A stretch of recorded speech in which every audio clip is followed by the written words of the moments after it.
Good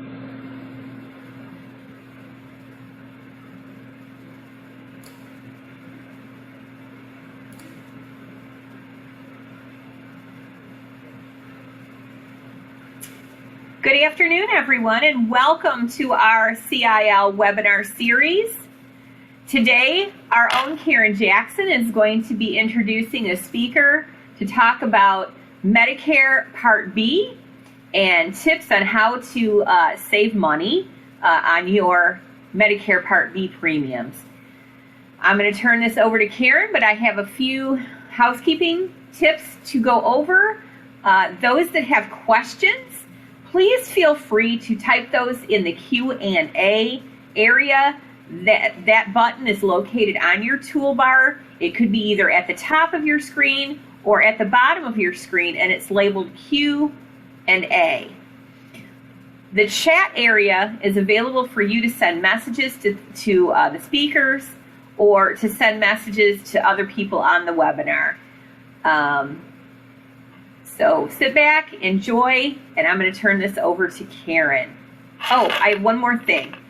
Any kind of personal information or anything specific on a question that you need answered, we want to make sure that we're keeping that confidential. So if you have something specific that you need answered, it would be a good idea for you to contact Marti directly at her office, or just make the question as general as possible. So we appreciate that. Okay, Karen, it's all yours. Thank you, Joanne. Good afternoon, everyone. Thanks for joining us. My name is Karen Jackson, and I'm an independent living and a Florida telecommunication relay specialist for the Center of Independent Living of Northwest Florida. Joanne mentioned earlier, our topic for today is going to be reduce the cost of Medicare Part B and prescriptions. And to provide us with that important information, we have Ms. Marti Hearn, the SHINE liaison with Northwest Florida Agency on Aging. And I'd like for you guys to welcome Marti. Thank you, Karen. Can everybody hear me okay? Yes. Okay. Today I'm going to talk to you about financial assistance that's available to most people. Most of it is income-based, based on what level of income you have and your assets. But the program varies. So let me get into the details in just a moment. Again, my name's Marti Hearn, and I'm with PSA1, which is the Northwest Florida Area Agency on Aging and Disability Resource Center. We're located in Pensacola, but we serve 4 counties: Escambia, Santa Rosa, Okaloosa, and Walton counties. SHINE is the program I'm over that is part of the Florida Department of Elder Affairs. It stands for Serving Health Insurance Needs of Elders. And I'm glad to be here today to tell you about SHINE. Bear with me a minute. There we go. So Elder Affairs, SHINE is a program of the Florida Department of Elder Affairs, and Elder Affairs has a vision for all Floridians to live well and age well and maintain their independence with dignity. The SHINE mission is to provide free and unbiased health insurance counseling through a dedicated network of volunteers, empowering Florida seniors to make informed health care choices. Now, the SHINE program is part of the nationwide SHIP program. That's SHIP. And that stands for State Health Insurance Assistant Program. So you may have heard of SHIP in some other states. It's called SHIP. In Florida, that acronym was already taken. So in Florida, we call it SHINE, which I like that a lot better for an acronym. The Florida Department of Elder Affairs receives annual funding for the SHINE program from a federal SHIP grant. And the Florida Department of Elder Affairs and SHINE's mission, again, is to provide this free and unbiased health insurance counseling through volunteers. So it's totally free, it's unbiased and confidential.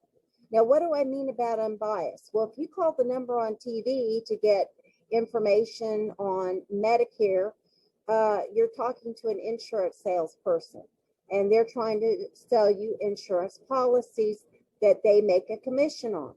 Shine is not that way. We're federally funded, so we're totally unbiased. We don't make any money off of your decisions, and we're totally confidential in compliance with HIPAA. Anything you tell a Shine counselor is in confidence. So we do not endorse any insurance company or product. The Department of Elder Affairs administers these programs and services for elders through contract agreements with 11 aging and disability resource centers that are located throughout the state of Florida. Of course, here's ours, the Northwest Florida Area Agency on Aging. All these centers are independent, not-for-profit organizations responsible for ensuring the availability of services to all elders in Florida. So the many parts of Shine we're going to look at now.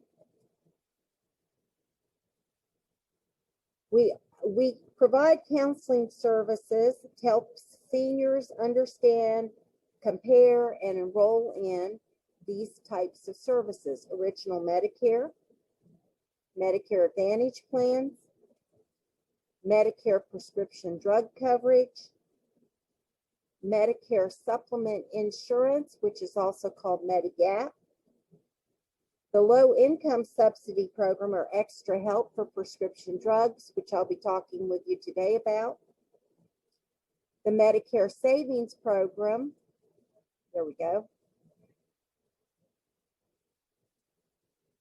the long-term care planning, and Medicare complaints and appeals. So there's a lot of different facets to the Shine program that we handle. We handle billing errors, complaints, appeals, besides helping people apply for financial assistance through extra help and the Medicare savings program. You should have received a handout prior to this presentation that looks sort of like this, but the one you've got is actually the most recent one. It's the 2021 handout. So if you put that handout in front of you,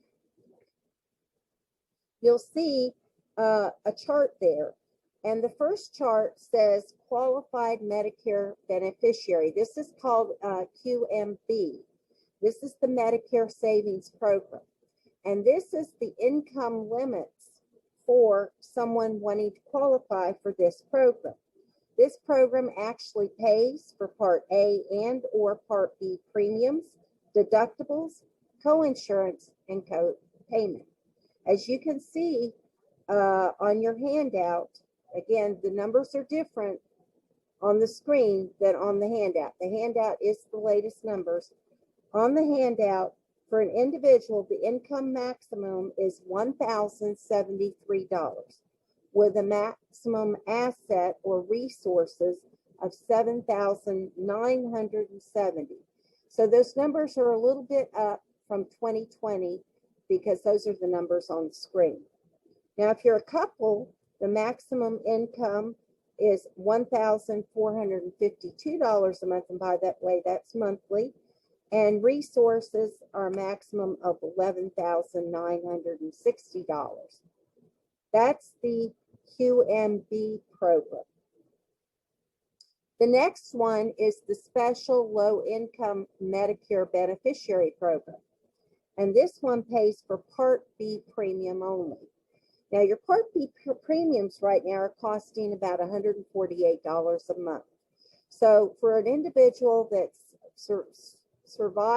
barely surviving on Social Security, making, let's say, $800 a month, if we can get them enrolled in this special low income Medicare beneficiary program, they will not have to pay that $148 a month out of their Social Security. That can be a huge benefit to a senior that's trying to survive on $800 a month, because they will get that back in their Social Security through this program. That program pays for Part B only, The maximum for an individual monthly can make is $1,288, a couple $1,742. There's another program called Qualifying Individual. And again, this pays for Part B premium only. So that's why this is sort of complicated, because there's several different programs at work that a person may qualify for. The Qualified Individual program, an individual can make a maximum of $1,449 a month, have $7,970 in resources. For a couple, it's $1,960. Now, the next one, and I hope I'm not going too fast. I'll stop here in a moment and see if you have any questions on this chart. The next one is qualified disabled and working individuals. In other words, this is an individual that must have a disability but also be working. It pays for the Part A premium only. And the individual is $2,147 with a maximum of $5,000 in assets. And for a couple, $2,903 with a maximum resources of $6,000. So how can a SHINE counselor help you to qualify? Well, what you would do is you would call the Elder Helpline number, and I'm going to give you a local number to call too in just a moment. But the Elder Helpline number is 1-800-963-5337. And say you want to speak to a SHINE counselor in your county, and they will connect you with us, the Northwest Florida Area Agency on Aging, and they'll take all your information. Our operator here at our agency will take all your information, your contact information, and so forth, and find out what you're calling about. Then that referral will be sent to SHINE, which is my department, and myself or my assistant will assign a counselor to your case to assist you in filling out the application for the program. Now, they can do it for you by phone. They can do it electronically. They log in on the computer and they can submit it electronically, or they can mail the application to you and you can take care of it yourself. And there will be documentation involved, according, of course, of income to get help under that program. Extra help or low income subsidy is another program. So every year, individuals find themselves covering out-of-pocket costs of prescription drugs, and it's too much when they're on a limited program. They're limited income, I'm sorry. So extra help is offered through the federal cover program through the Social Security Administration. And these are the levels. In this case, there's particular levels based on income. So level 1, the maximum the individual can make is $1,063. And of course, you see the resources of $9,360. But let's go on down to level 4. And an individual, the maximum is $1,595 and $14,610 of resources. And you can see each one varies, each level varies as to how much it will pay and what the maximum out-of-pocket costs are for the individual that gets this help. So for example, level 1, out-of-pocket costs, they pay 0 premium, the deductible 0, and the copayment is only $1.30 to $4. So level 1 is the most assistance. Now let's go down to level 4. Level 4, the out-of-pocket cost is a premium of 25 to 75% of costs for that drug program. Deductible is up to $92, and the copayment is 15%. So again, it's all based on the income level. that you see here and the resources they have available to them. Do you have any questions so far on this chart? We do have a couple of questions, Marty. Okay. One of the questions is, when you talk about resources, so does that mean like a property or a vehicle? Are those considered in the resource category? Could you explain that a little better? Well, it varies from program to program. Most of them, the house you live in is not considered a resource. Okay. Money in the bank is. Stocks and bonds are. Okay. Your car is probably not going to be, but the other things will be. Okay. And again, it varies from program to program. And this is something that I would prefer the counselor go through with you, and then they can discuss based on your income and your resources, and they can explain that to you in more detail than I can today, because it would take me a long time to go through this on each level and each program, what's going on. So basically what you're saying is resources are not considered, they're kind of separate. So when you're thinking about income, they do take into resource into account if it qualifies or doesn't qualify. So it may not be counted into your total amount in order to qualify for the program. Right. Exactly. Okay, wonderful. Well, just for example, let me pull this up and clarify this. What doesn't count as income? I've got a question sheet here. What doesn't count as income? Not all cash payments count as income.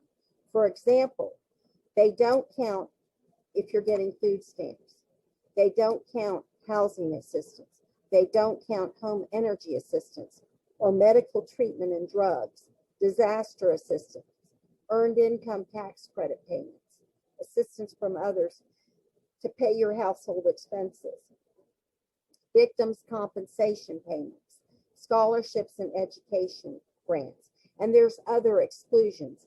And that's going to be something where the counselor will have to contact the Social Security office, or the best thing is submit your application and then let Social Security, and that's under the Extra Help program, okay?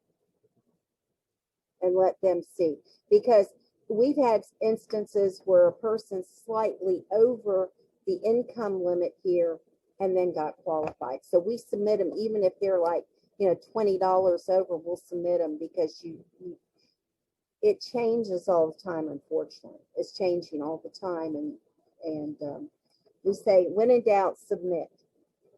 Okay, does that make sense? Yeah. Absolutely, thank you. You're welcome. So let's go on and look in. Whoa, gosh, what happened? My PowerPoint went away. I think your screen just went out. It's still there. We can still see it. You can see it, still see it. Okay. I'm not seeing it at all.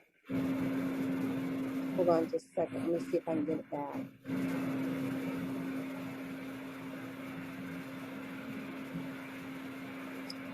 Okay, you still seeing it? Yes, we're still seeing it. I think you need to probably click on your, there you go. The next slide is there. Medicare Savings Program? Yes, ma'am. Okay, great. We're having a lot of problems, like I said, technical problems here, so I apologize for that. Okay, so Medicare Savings Programs.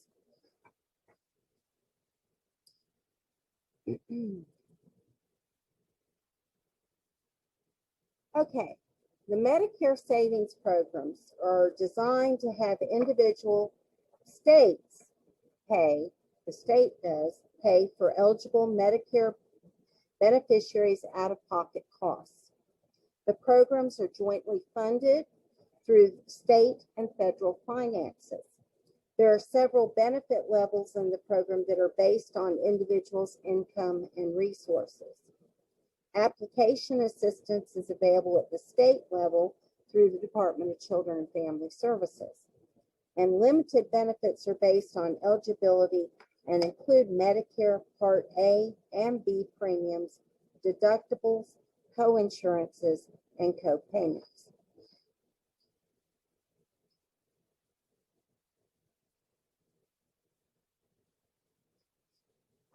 You tell me if you don't see the next screen. Okay, Medicare Savings Program Income and Resources. Income is all benefits received, pensions and annuities, alimony, all income and wages, and contributions. Of course, we just heard of some exceptions under the Extra Help Program, and there's different exceptions under the Medicare Savings Program. Resources include bank accounts and cash on hand, stocks, bonds, mutual funds and IRAs, additional real estate, and cash value life insurance policies over $2,500. So it's really extras that you have that they're talking about here.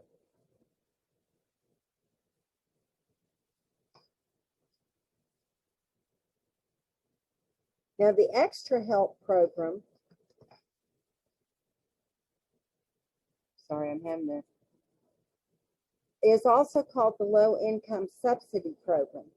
And this one's administered by the Social Security Administration. And it provides assistance with prescription drug costs only. The eligibility is based on income and resources. Similar to the Medicare Savings Program, Extra Help eligibility is determined by the income and resource standards. And we're going to take a closer look at those standards in a moment. Extra Help also helps cover the cost of medications in what is referred to as the donut hole or the coverage gap. Individuals who apply for and are approved for Extra Help will have an opportunity to change plans one time per calendar quarter in the first 3 quarters of the year. And this is called a special enrollment period that they have available.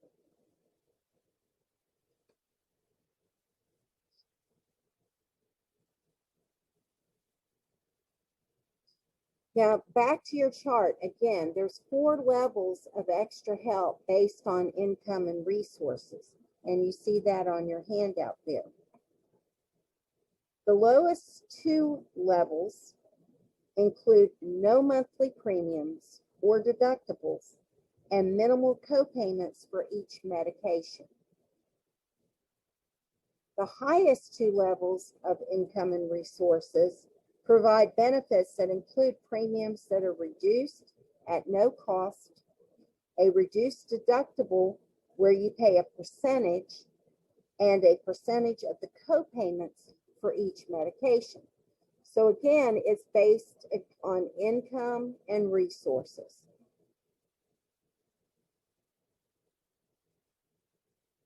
Do we have any questions at this point? None at this point. Okay.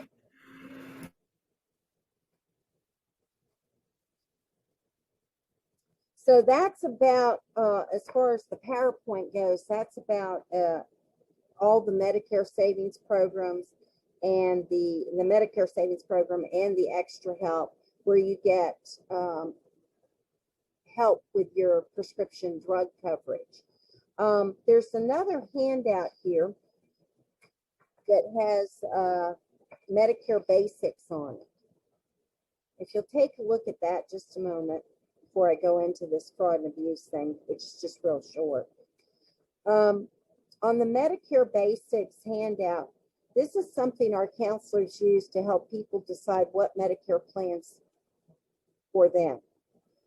There's a choice of taking the path on the left or a path on the right side of the handout. The path on the left is getting your original Medicare. Part A pays for your hospital, and Part B pays for your medical, your doctor, and so forth.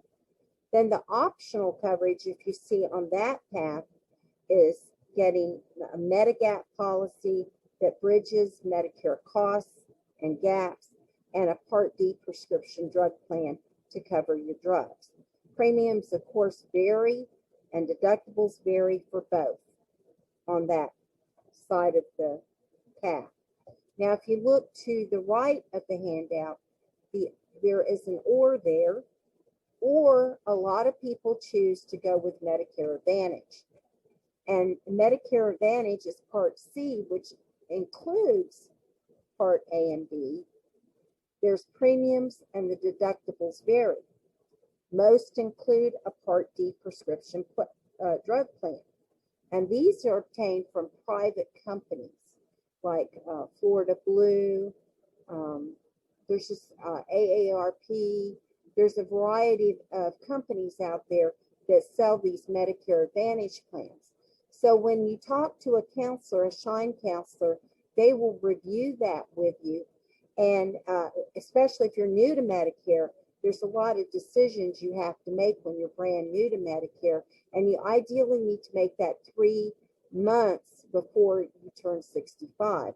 Although there is a 6-month window of 3 months prior and 3 months after turning 65. But if you want to have coverage, Medicare coverage, when you turn 65, the month you turn 65, you need to make those decisions ahead of time so your coverage is in effect the first day of the month that you turn 65. Does that make sense? Yes, we do have a question. Okay. This is to apply for the Medicare Savings Program. Do you complete the same application that is used to apply for Medicaid, cash, or food stamps? No. It's a different form is used. And our counselors do have those available, and they can, like I said, they're online forms that they can assist the client in filling out online, or they can mail it to them. Okay, so when you look at this chart here, you see the Part B under the original Medicare program costs money. It costs right now, and it changes every year. It goes up every year. And it's about $148 now. And that for that Part B coverage under the original Medicare.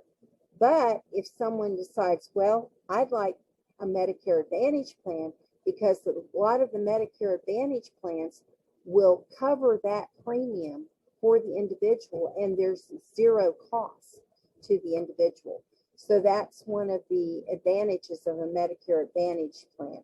And there's some drawbacks too, but again, the counselor can talk with you about that.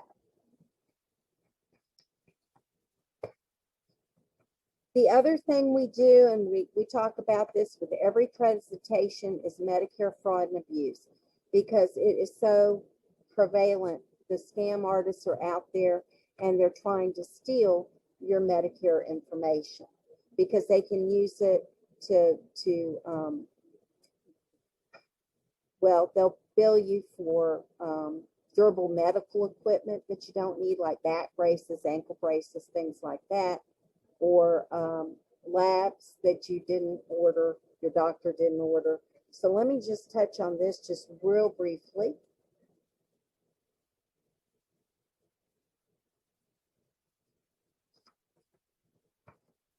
Medicare fraud is purposely billing for services that were never given, or to bill for a service that has a higher reimbursement than the service produced. Medicare abuse is the payment for items or services that are billed by mistake by providers, but should not be paid for by Medicare. And the difference between these two is intent. Why is this important to everyone on this call? In 2019, Medicare cost about $800 billion. That's how much the Medicare program costs, $800 billion. And 10% of that, about $80 billion, 80 billion, imagine that, was lost to Medicare fraud, abuse, and waste.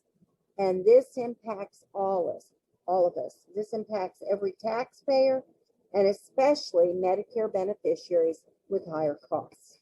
So this is why we touch on this with every presentation we give. It's important for everyone to understand this. Scam artists use Medicare numbers to bill for services and equipment that you did not receive or do not need. How can you detect it? How can you detect if you've been billed for that? Read your Medicare summary notices. Don't just throw them in a drawer. Read them. You'll be surprised what you find out. Review the claims and check for possible mistakes. And then report it if you see something that looks out of place, unusual. Say something. It's very important that you report it. Some tips to help you protect yourself from healthcare fraud. Treat your Medicare card like you would a credit card. Only share your Medicare cards and numbers with trusted sources who need that information to serve you. For example, your doctor, your pharmacy, your lab that you go to.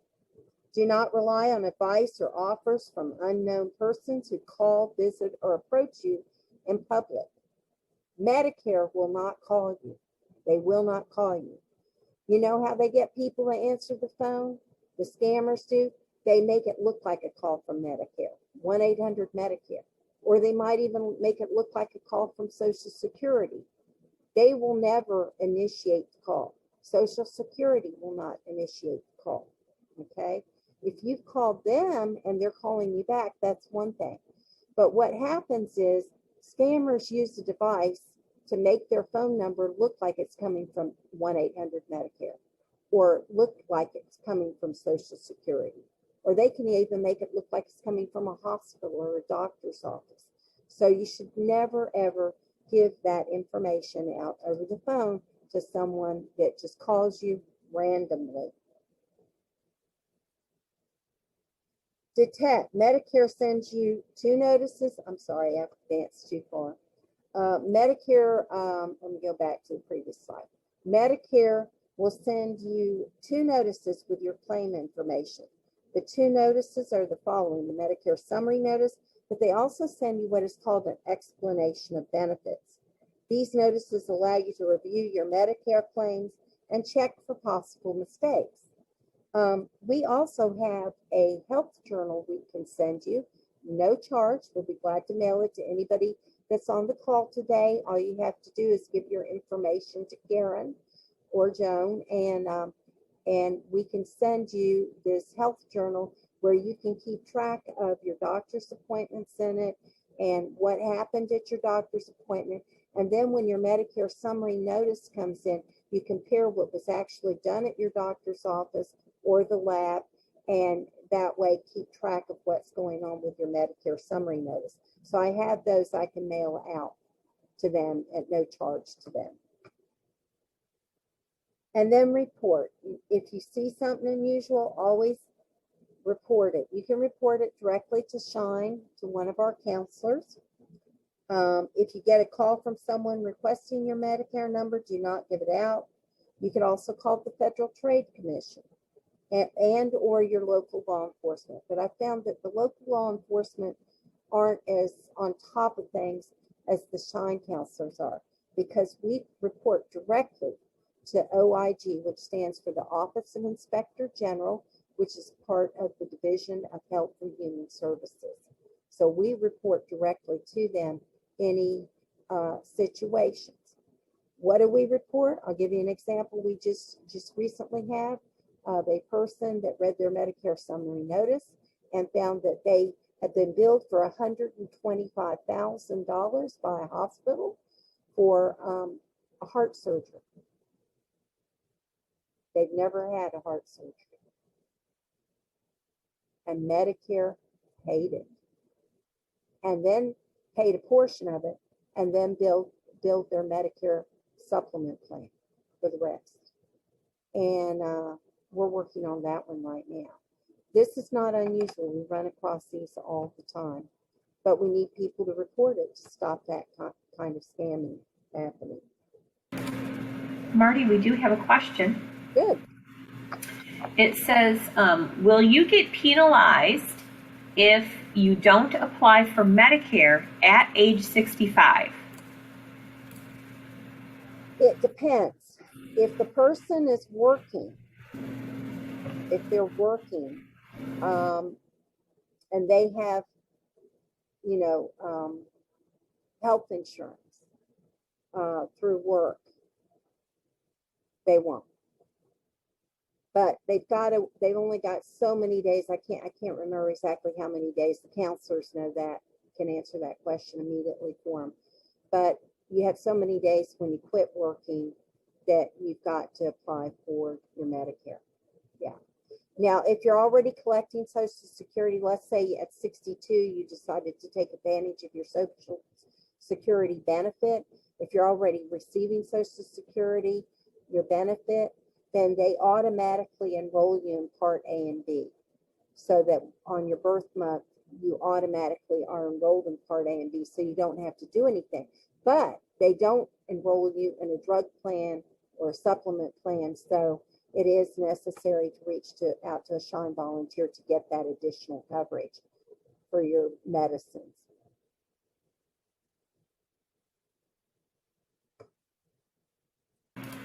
Okay, we have another question. It says, what type of training do the SHINE volunteers get so that they provide us with the needed Medicare information? Absolutely. Excellent question, because I'd want to know that too if I was working with a SHINE counselor. Our counselors go through extensive training. They're volunteers, but what they should be paid for what they do. I'm telling you, they have to go through, normally a counselor will go through at least 6 months of training. Online training, they've got 8 modules of online training. They do, after each module, they have to successfully pass the test to go on to the next module. Then after they've completed all 8 modules, it usually takes them a month or so. Then they go on and they take a 9th training, which is face-to-face training, usually in a classroom setting. Right now, because we're just coming out of the pandemic, they've been taking it via Zoom, over 3 days of training on Zoom, face-to-face with a trainer that's certified by the Department of Elder Affairs. And they go through that training, and then they have another big exam at the end of that training that they have to pass with a minimum score. And once they finish their training, it doesn't stop there. They have to go through a level 2 background check. They have to sign affidavits that they will comply with HIPAA. They have to go through additional training, like this is financial assistance. They go through an additional financial assistance training program. And they are with a mentor, which is one of my senior counselors that's certified to be a mentor. And they will be in mentoring. Usually it's a couple of months. So we don't just turn them loose to talk to clients immediately when they finish their online training and so forth. The whole process usually takes at least 6 months to go through the training and everything before they ever talk to a client. And like I said, they have to pass the background check and all of that. My counselors, it's a very rewarding program as far as rewarding because of the appreciation that the seniors have for the SHINE counselors assisting them through a very complicated scenarios, because Medicare can be very, very complicated. I have my most senior counselor has been with the program 16 years now. I've got about 6 counselors that have been with the program over 10 years.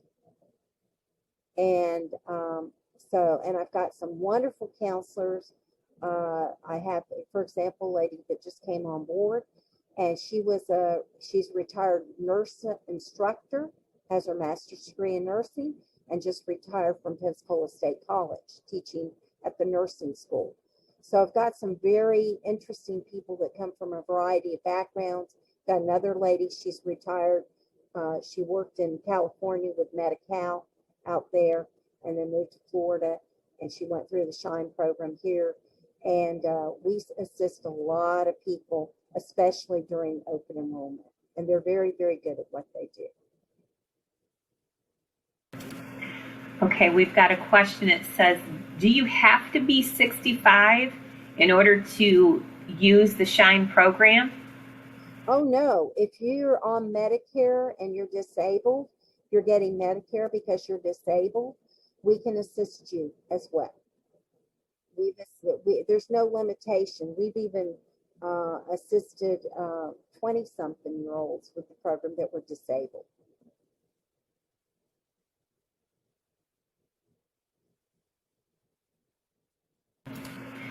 When is open enrollment usually? Open enrollment is when you can change the plan you're on. You're not happy with it. Every year, open enrollment is October 15th through December 7th.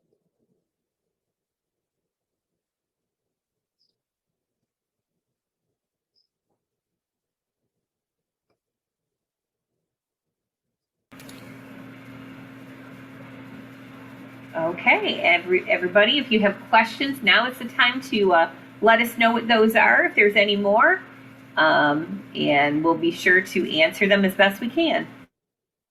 Now, and I can also send out a SHINE brochure to anybody that wants one. It tells about the program. It's got a map like the one you see in front of you now with the names and addresses of every PSA 1 in the state. And there, of course, this is my area up here, Escambia, Santa Rosa, Okaloosa, and Walton.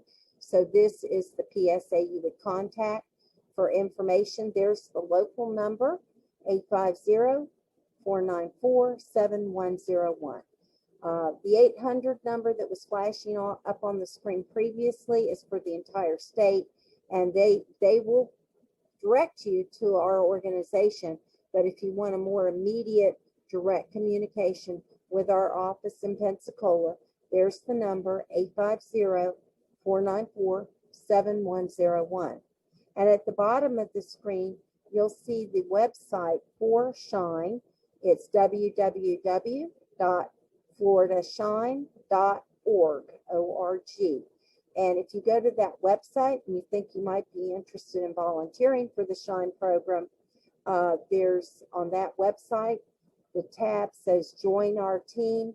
And if you click on that, there's an orientation you can go through, and then also the application that goes directly to the state, and I get a copy of it if anybody's interested in volunteering.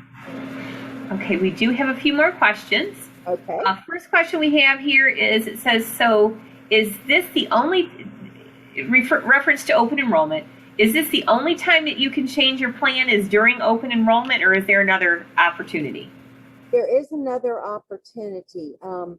Because so many people are bombarded with calls during the open enrollment period from insurance salespeople, which they're not supposed to call you unless you reached out to them. But again, that's an ideal situation. A lot of seniors are approached at their apartment complexes during open enrollment by insurance salespeople. So people, the insurance salespeople really don't have the seniors. I don't find most of them don't have the seniors' best interest at heart. And so it's more how much money they can make off that person. And so SHINE's different in that our whole purpose is to help the senior get in an insurance program that meets their needs based on their prescriptions. And Medicare can be very complicated because the programs that are available, just for example, in Escambia County, are not also available in Walton County. It's not just state to state. The programs differ from state to state. So for someone moving here from Texas and thinking their Medicare is going to be the same in Florida, they'll have a nasty awakening. They go to the hospital for anything, find out, oh, we don't take that here. So when somebody moves to Florida, that's one of the first things they should check into is what Medicare programs are available in Florida. And that serves like an open enrollment in that now they can switch plans because they changed their residence from Texas to Florida or Massachusetts to Florida, because we're getting a lot of people from the north coming into Florida right now and deciding they want to live in Florida instead of New York or New Jersey or, you know, other states like that. So that's very important that they immediately look into that, what coverage is available. It will, your Medicare will temporarily cover you, but once you've lived here so many months, then you have to have a Florida Medicare program. And like I said, it varies from county to county. Yeah, and I know there are a few other circumstances, but it'll depend on your situation that there may be other opportunities. Exactly. So that person, if you have questions, get in touch with one of Marti's counselors to ask them. Right. Especially right after open enrollment, you know, in January, there's a special enrollment period that opens up where if you're not happy, let's say you signed up for a plan during open enrollment and then come to find out your favorite doctor isn't on that plan, then there is a period of time in January where it opens up where you can change plans to when your doctor's on, just for example. But there's a lot of different circumstances. We call them special enrollment periods that open up throughout the year for various circumstances.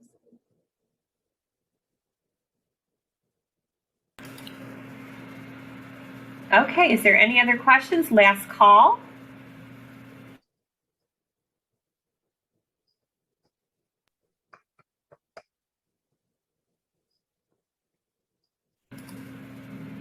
Okay, Karen, I'm going to let you take over to close out. Marti, I want to thank you for providing us with so much valuable information. And I hope to speak with you soon. And thanks again. Thank you, Karen, for having me. And I really hope that the people that are on the call today will use our program. It's very beneficial to most seniors and people that are in that disability category as well. And I apologize for the technical difficulties we have. We're changing computers and servers here, and I apologize for that. I think it worked out very well, Marti. On my end, everything looked great. Okay, good. I'm glad. Well, thank you so much, everyone. Have a good afternoon. Thank you. Bye-bye.